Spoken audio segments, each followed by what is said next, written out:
রবীন্দ্রনাথ অনুবাদ করলেন শেক্সপিয়রের ম্যাকবেথ, যেখানে আছে ডাকিনী রানী হেকেটির কথা। হেকেটি শুধু ডাকিনী নয়, গ্রিক দেবীও, অন্তগুড়ো এক নারী, যাঁর বাস আলোক বৃত্তির বাইরে। তাকে দেখা যায় না, বোঝা যায় না, শুধু অনুভব করা যায় তার অমোঘ আকর্ষণ। এই রহস্যে সাড়া দিলেন রবি যৌবনে উপনীত হওয়ার সময়। ভারতী পত্রিকায় অনুবাদ করবেন ভেবে তেতলার ছাদে বসে রবি একদিন কাদম্বরীকে ম্যাকবেথ করে শোনাচ্ছিলেন। 3 ডাইনির বর্ণনা শুনে কাদম্বরী উত্তেজিত হয়ে বললেন, এই ডাইনিরা কত সাথী না, নিজের ইচ্ছে বাঁচে, ইচ্ছে মতো পুরুষের মুন্ড চিবিয়ে খায়। তুমি ডাইনিদের হিংসে করছো বৌঠান? তুমি বা কম কিসে? হে আমার মাথা চিবিয়ে খাওয়া দেবী, আজ থেকে তোমার নাম দিলাম হেকেটি ঠাকুর। তুমি ম্যাকবেথের হেকেটি ডাইনি, তুমি ত্রিমুণ্ড গ্রীক দেবী হেকেটি। কোন সে রহস্যময় মন্ত্রে আমাকে বেঁধেছ ঠাকুর, তুমি জানো। যাও যাও, আমাকে ডাইনি বলছো রবি? তোমাকে বেঁধে রাখতে আমার বই গেছে। 16 বছরের রবির মাঝে মাঝে নতুন বৌঠানের ওপর খুব অভিমান হয়। সে বুঝি এতই ফেলনা।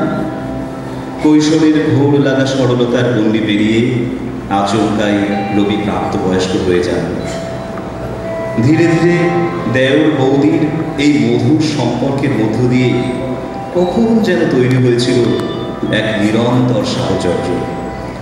হৃদয় অরণ্যের গোলক ধাঁধায় ঘুরে বেড়াতে হয়েছে অস্থির রবীন্দ্রনাথকে।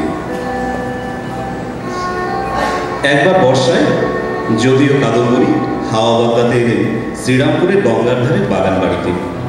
অবধারিতভাবে তাদের সঙ্গী হলেন রবি। জোড়াসাঁকোর দেওয়ালের বাইরে খোলা প্রকৃতির মাঝখানে গঙ্গা তীরে নতুন উঠানের সঙ্গে দিন কাটাতে কাটাতে রবির মালতী পুঁথির পাতা পড়ে উঠল। নৌকার উপর বসেই লিখে ফেললেন তিনি শৈশব সঙ্গীত। স্রোতের ওপর ভেসে দাঁড়ানো মেঘের ছায়া তীব্র প্রণয়াকাঙ্ক্ষা জাগিয়ে তোলে। কিন্তু কোথায় এই অপ্রতিরোধ প্রেমের উৎস? কাকে নিয়ে প্রেমের কবিতা লিখবেন রবি? চোখ বুঝলি যে সামনে ভেসে ওঠে সেই লোক। এ কি সর্বনাশ হলো তার! রবি হৃদয় চমকে ওঠে। নিজেকে শাসন করবেন কিভাবে? এ অবাধ্য হৃদয়কে সামলাবেন কেমন করে? এক ভোরবেলা ঘুম ভেঙে গঙ্গার ধারে এসে বসে রবি। বৃষ্টি পড়ছে, শরীর আচ্ছাদ, মন অশান্ত। শ্রাবণধারার সঙ্গে মিশে গেল তাঁর অশ্রুধারা। অজান্তেই গেয়ে ওঠে,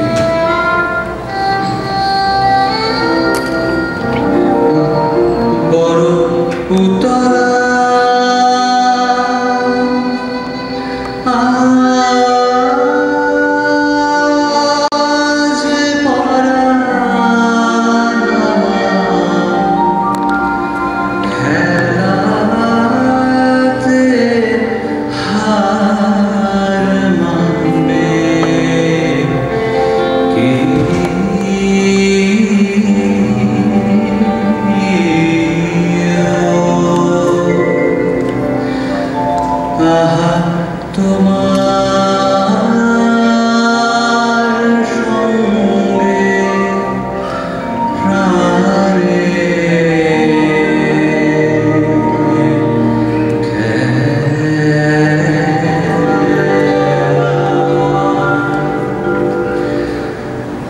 কেবল তুমি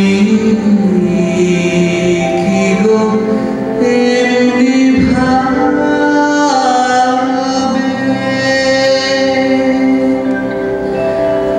রাগিয়ে মোরে পালিয়ে যাবে।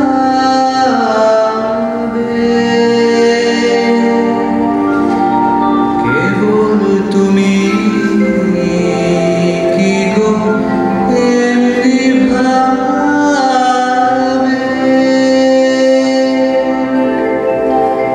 রাগিয়ে মোরে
অজস্র বৃষ্টিধারার মাঝেও যিনি সেদিন রবির চোখের জল দেখেছিলেন, সেই কাদম্বরী সেদিন কালবৈশাখীর আভাস পেয়েছিলেন রবির চোখে।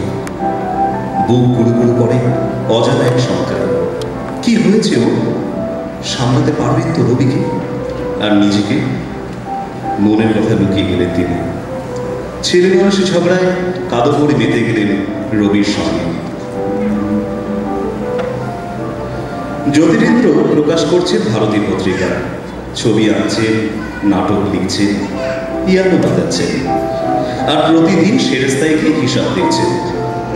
এরই মধ্যে রবি বিলেতে গেলেন।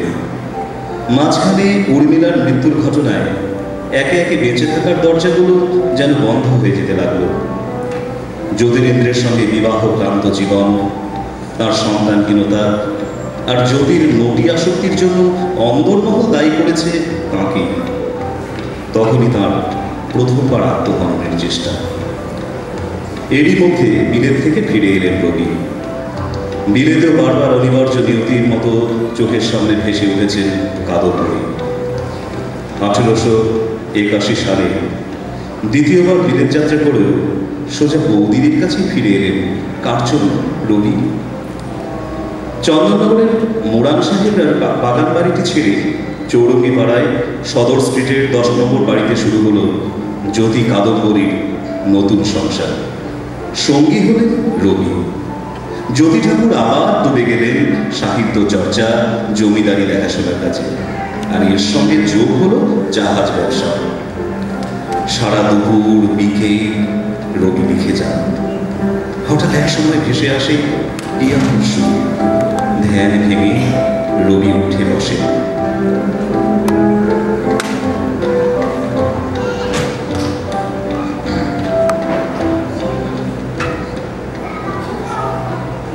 থামলে কেন? বাজাও। তোমার লেখার ব্যাঘাত হলো বুঝি? উঠে এলে যে? না না, শুনতে ভালো লাগছিল তাই উঠে এলাম। এই কিসের সুর? হঠাৎ একসঙ্গে এত পাখি ডেকে উঠল, মনে হলো ভোর হয়েছে বুঝি। এক একদিন ভোর আর সন্ধ্যের মধ্যে কোনটা যে কখন তা নিয়ে একটা বিভ্রম হয়। ভোরবেলা তারা বাসা ছেড়ে যায়, সন্ধ্যায় ফিরে। আমি যে বিদায় ডাকটাই শুনতে পাই। সারাদিন ধরে এত লিখছি, একসময় আঙুলগুলো বিদ্রোহ করে উঠল। মন বলল, চল নতুন বৌঠানের সঙ্গে গল্প করে আসি। তারপর তোমার সুরে ডুবলাম।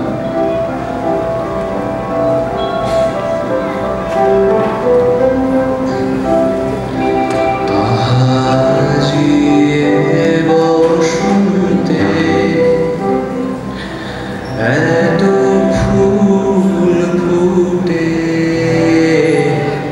এত বাঁশি বাজে,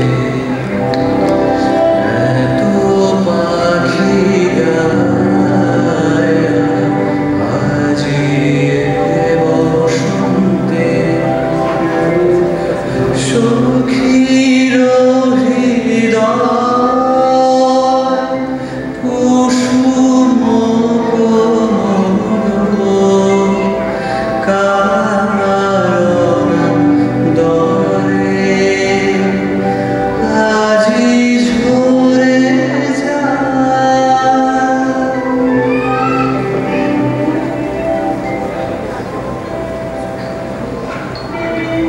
হৃদয় দিন তো বদলায়। একদিন তোমার জ্যোতি দেখার মতো তুমিও চলে যাবে আমার থেকে অনেক দূরে। তোমার যশ হবে, কর্মক্ষেত্র হবে, কত মানুষ তোমাকে চাইবে। আমার এই ছোট